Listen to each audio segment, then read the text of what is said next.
Greetings everyone, I'm Guan in Paris, France, where the French President Emmanuel Macron is rolling out the red carpet for the visiting Chinese President Xi Jinping.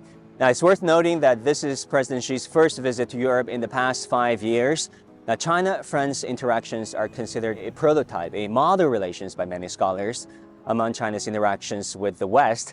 And that notion is certainly true if you look at the patterns, the history of bilateral ties. As early as 1964, France became one of the very few Western countries to recognize People's Republic of China, to recognize the government led by Chairman Mao Zedong over the dissident minority regime on the island of Taiwan as the sole legitimate representative of all of China. That was a French decision. That was an independent decision.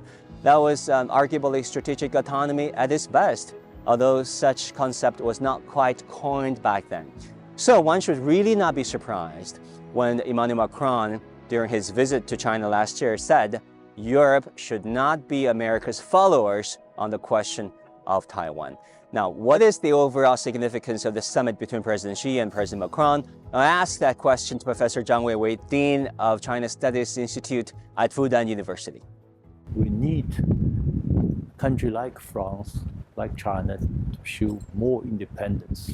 So this is a part of the multipolar world, and we have to have more democracy in the international arena.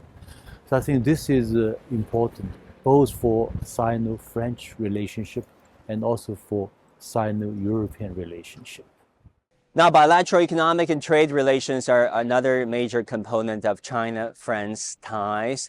Let's not forget, last year during French President Emmanuel Macron's visit to China, he led some 50 French corporations and signed some 19 deals with his Chinese counterparts covering a whole range of issues from manufacturing, industries, renewables to education.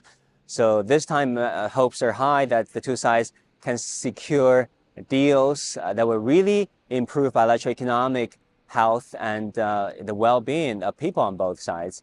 Now, we've been talking to quite a number of French and Chinese scholars. They would actually point out that the power of culture, the power of education in really driving bilateral relations. Let's listen to some of them.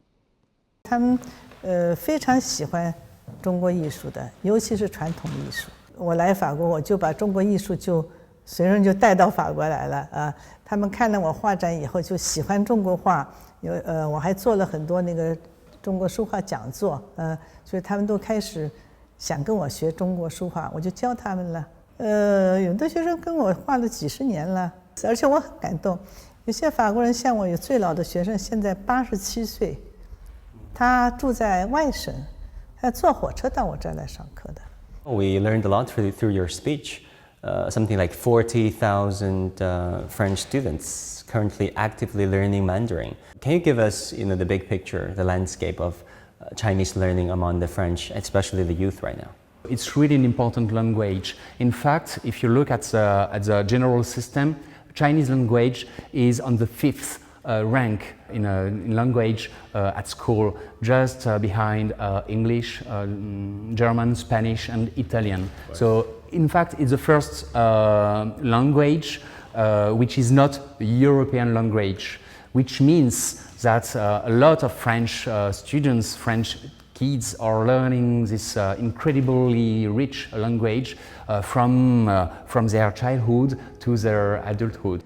You've heard it right, 40,000 French students currently studying Chinese, and that makes Chinese the largest and also most popular non-European foreign language studied here in France. So hopes are really high that China and France, with their two proud peoples, to ancient civilizations, to important cultures, to important modern-day powers, can really carve out their own path of interactions going forward and inject certainty into this very uncertain world.